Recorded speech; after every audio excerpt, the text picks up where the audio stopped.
Hello everybody, you're here with Claudio Beauty with your host Claudia Lara, and today we have another episode of fragrance. I can hear in the background, dun, dun, like da, da, da, da. Batman and Robin, da, da, da, da, da, da, Batman, da, da, da, da, da, da, da, fragrance. All right. Yeah, I'm in one of those moods. All right, so today we're going to be talking about Coromandel de Chanel. Coromandel de Chanel. Oh, did I have a small little, maybe? Yay! See? Oh, this is so cutesy. Coromandel of Chanel. Small form. All right, so yes, I have smelled it before, and no, I don't remember at this moment what it smells like. That's the good news about not having a great memory. I experience things over and over as if it was the first time because I can't recall what it smells like until later. Then it kind of comes back to me. But in the moment, if you say, what does Coromandel smell like? The thought that comes to mind is a general in the military. Why? I don't know. I don't know why. I don't know why that comes to my mind, but that's what comes to my mind. So let's smell it again before anything. Now, I usually, I read the little something from Fragrantica because it gives us a kind of, from every fragrance I review, that's where I start, and so it comes from the same source. And then I speak a little bit of what is in the actual Chanel website or the House of the Fragrance, website. So, real quick, Coromandel Eau De Parfum by Chanel is amber woody fragrance for women and men. I find that most of the niche fragrances or the individual fragrances I've been doing is for men and for women. I've been very surprised when they actually say this is for women or this is for men. So that is interesting. We'll find out if we agree or disagree. So it's an amber woody fragrance for men and women. Coromandel Eau De Parfum was launched in 2016.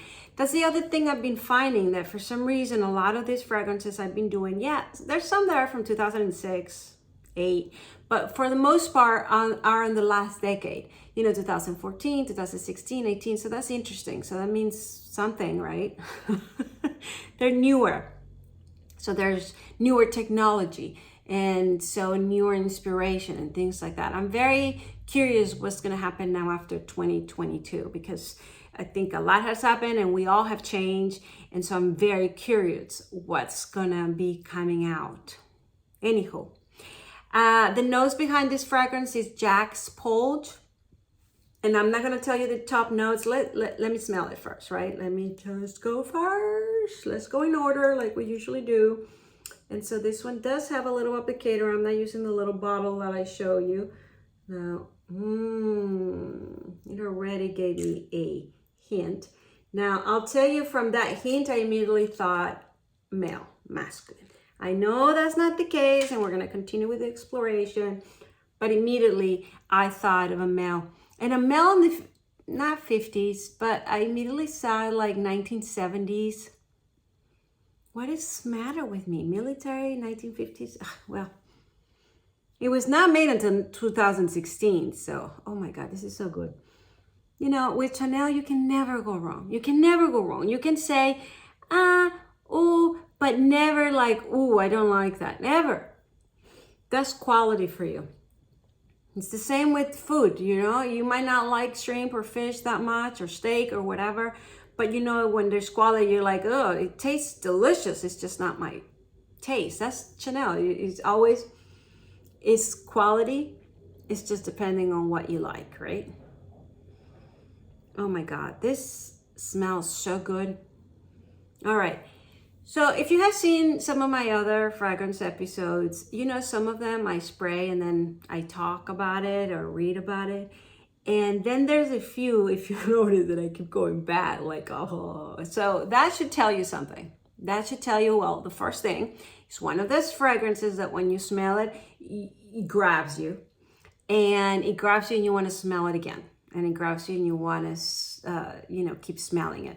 So that on its own sells you this whole thing of attraction or seduction or whatever. Somebody passes with this fragrance, you're going to be like, oh, what is that? Who has that? You know, and you search for it. So, you know, that I don't have to tell you, you can witness. All right. So it started already transforming. If you've been with me, you know that fragrances transform a little bit from you applying and then a few minutes later, and then it keeps transforming throughout the day. And usually the top notes is what hits you at the beginning, and the mid notes hits you a little bit later, and then the base, which is always there and is supposed to be the one that ends up carrying through the day, right? So something like that. I better learn my fragrance stuff now because, you know, I'm saying all these things and no, I have not studied. I don't know exactly how fragrances work, but I'm guessing now I have the responsibility to read a little bit more about it. Okay, so, wow. Now, before I put it on, I already knew, and especially because of what I just read you, amber woody, no? So I knew amber was gonna be a big one. And I have learned so far that when amber is there, I always put it as elegant. When amber is in the fragrance, I feel it's gonna be an elegant fragrance. And I'm not wrong with this one either. So I already knew amber was there, and I'm a big fan of amber so far, especially when they combine like amber with vanilla or amber with something sweet. So every time amber appears in the fragrance, I enjoy it. Now, this is a little different, I would say, because I feel like there's amber, but there's many other components to it. So it's not so straightforward like another fragrances where I have smell the amber and something else and that's it. So the amber is predominant. Here, I don't think the amber is predominant, although I know it's going to be one of the main ingredients. So let's look at the main accords. And so the first one, amber, of course. And then so it's amber, woody, warm, spicy, patchouli, balsamic, citrus, sweet, and earthy. Maybe is the patchouli the one that keeps calling you to forward? I'm going to start noticing that. If patchouli appears every time I feel that edge to keep wanting to go back and re-smell. All right, so the ingredients based on Fragrantica, because then I'm going to go to Chanel and will be more formal, but I always like to compare the notes here and there. So one of the quotations here says, a perfume of art, Coromandel Eau De Parfum, a perfume of art, is described as a powerful and rich woody oriental. It is made of notes of frankincense, benzoin, patchouli, and amber, and is inspired by the exquisite Chinese lacquer screens that line Mademoiselle Chanel's apartment. Now, that I had heard from the Chanel website, where Chanel, the Mademoiselle Chanel, that she was a big fan of these Chinese lacquers and that this fragrance was inspired by that, which is great. But this was launched in 2016. Now, keep in mind that they had a collection of fragrances from back in the day, you know, when Chanel started. You know, Chanel number 5, the name came because it was the fragrance number 5 from the samples that they had, right? So something like that.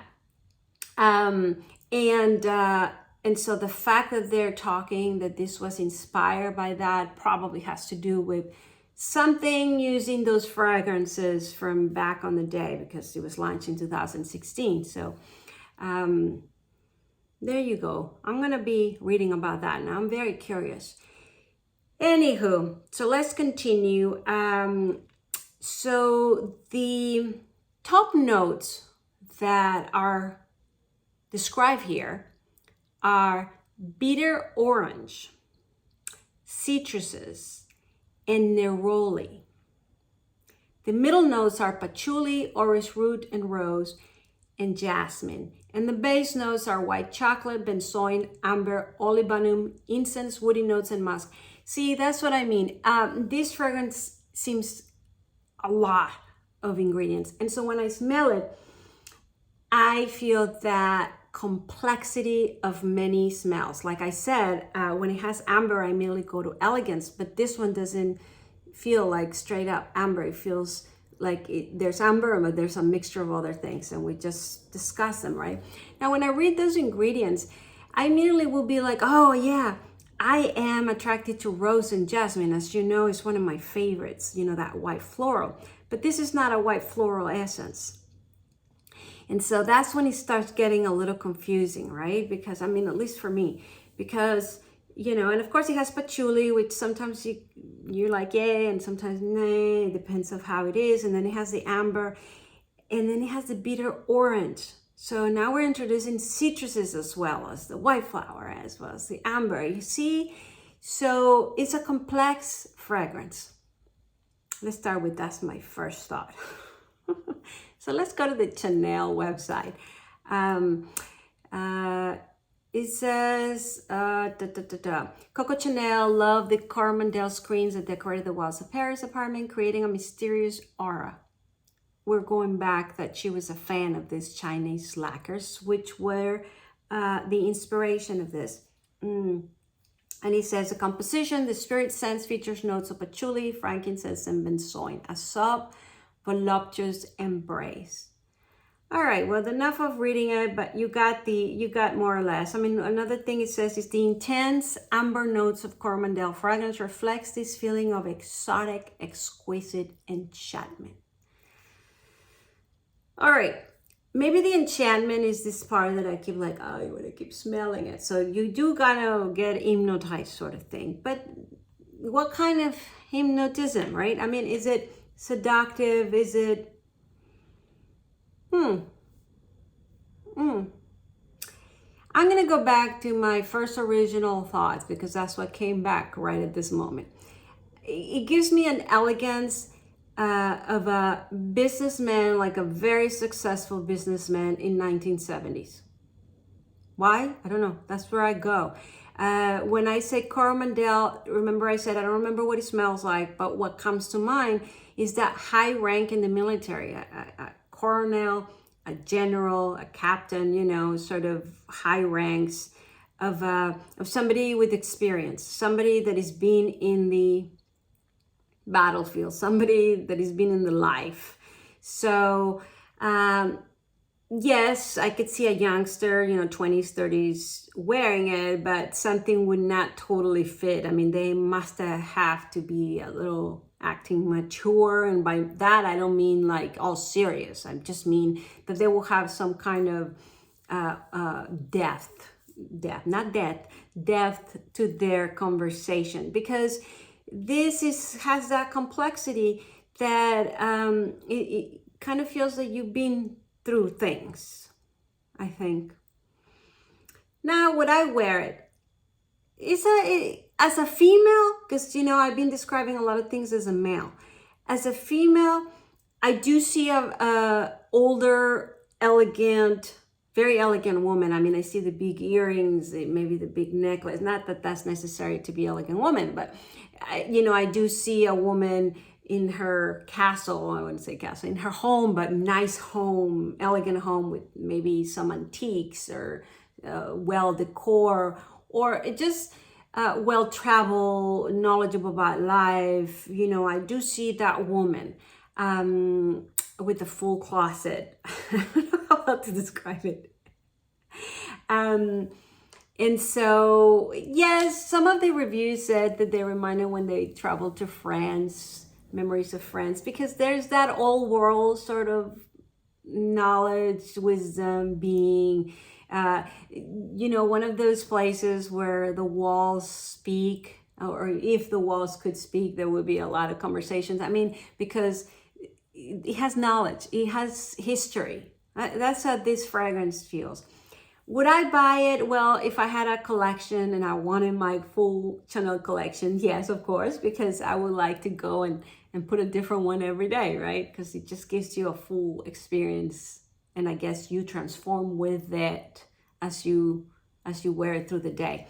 But at this moment, would I purchase it and wear it? No, I think I would choose some other more youngster. See, this is the thing that Chanel is doing the transition towards, because they have the wisdom and the and the experience and the elegance of old world, but they're trying to transform to get the new generations in. And by that, I barely make it. I'm gonna turn 50, so you can say I'm already turning into Chanel, which I am. Look at me, talking about Chanel, wearing Chanel, you know, all of these things. However, I still journal a little bit young, you know, youth, and I think the youngsters haven't caught up to this yet. That's my own opinion.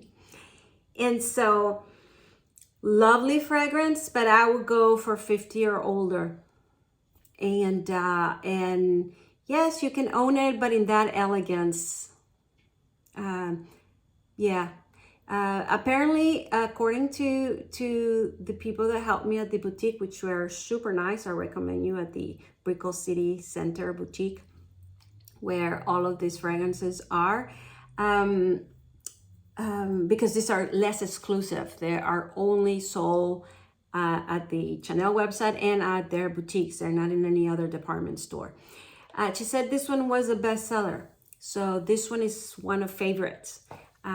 So it gets purchased quite a bit. I would be very curious. Probably in the beauty industry, I do see it. Like I do see models, makeup artists, you know, so artsy, sort of fun. I do see this being worn by the art scene. And I'm going back to what I started, right? Businessmen, elegant men. I can see why it could be a bestseller there for sure. Lawyers, you know. I mean, not that I want to put things in a box, but there you have it. All right, I'm going to get in trouble now. All right. Thank you very much for watching. I think we're going to leave it there. If you haven't subscribed to my channel, please do at this moment. Ring the bell on the right-hand corner. Please comment below. Tell me what you think. Do you like this series? You don't? You're into fragrance? You're not into fragrance? What do you own? I would love that. What fragrances do you like? And I guess I'll see you next time. Thank you very much for watching. Oh, if you want to see what I have on my face, I'll link it down below. And thank you very much for watching. See you next time. Bye.